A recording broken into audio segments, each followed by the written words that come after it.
Hello and Namaskar. Welcome back to my channel, and this is Risuraj Gautam, data analyst and the founder of this channel. And in this particular video, we will be talking about price sensitivity. We will try to understand the market dynamics and the consumer behaviors.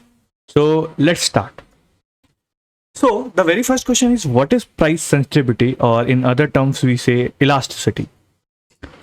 So the definition wise, it is the degree to which consumer demand changes in response to price fluctuation. That how sensitive the consumer demand is with respect to the fluctuations in the price. The key insight here is that it measures how much the quantity demanded varies with price changes. If we say about the formula of this price sensitivity, or which we say price elasticity, so if you try to think, it is very normal to understand, and that is percent change in quantity demanded divided by percent change in price. That is what is basically elasticity, the sensitivity, right? How much the demand changes with respect to how much the price has changed. It is known as the sensitivity in our common terms, right? For example, if we say demand of petrol, a 10% increase in petrol prices may lead to 5% decrease in demand. Okay. So the elasticity or the sensitivity will be minus 0.5, which indicates that it is moderate price sensitivity, right? Not very high sensitive, correct? So what are the key factors? The very first key factor is availability of substitutes. What are the key factors where elasticity depends? And the very first reason is availability of substitutes. If there is more substitute, higher will be the sensitivity, or higher will be the elasticity. Example, tea versus coffee in India. Okay. Second key factor is the necessity of the product. If the product is very necessary, like the common household products, then it will be less sensitive, like the rice, the wheat, which we use daily. So it will be not that much sensitive with price. Like luxuries, which are unlike luxuries, which are more price sensitive, right? Because that are not necessary, they are something called luxurious, like for a reason. Then the third key factor is proportion of income spent. If high proportion is spending their income, the prices sensitivity will be high. Example, price sensitivity for a low income household, right?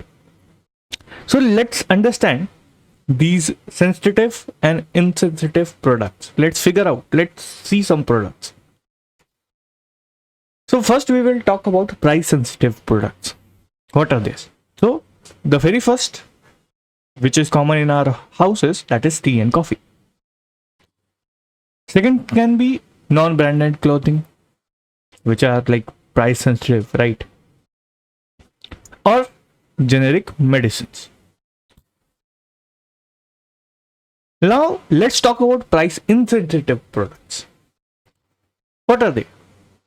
So something like life-saving drugs, right? Or branded luxury goods. How this will look like on curve? So if we have price and quantity, price on y-axis, quantity on x-axis, the curve will look like this, where this is price sensitive curve, that is elastic curve, And how price insensitive will look like? It will look like this. And this curve is price insensitive. Now, let's visualize it even more. So, when we saw the curve, we noticed that the elastic demand is basically a flatter curve, that is height sensitive, whereas inelastic demand is little steeper curve. And there is third thing, which is unitary demand, that is a linear slope. It will be linear, not curve, where elasticity is -1. Example, demand for movie tickets. It will be elastic, right?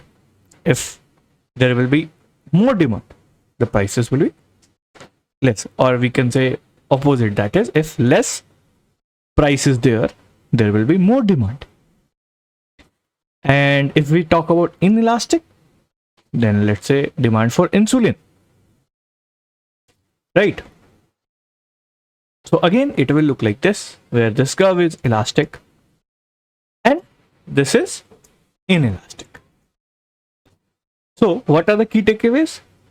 The first thing is price sensitivity measures how demand responds to price changes. The second thing is key factors, which includes substitutes, necessity, and income proportion. Product can be either sensitive, that is elastic, or insensitive, which we call inelastic. So where is the practical application of these elasticity and inelasticity? The very first is pricing strategies for business, like discounts. Second is government policies.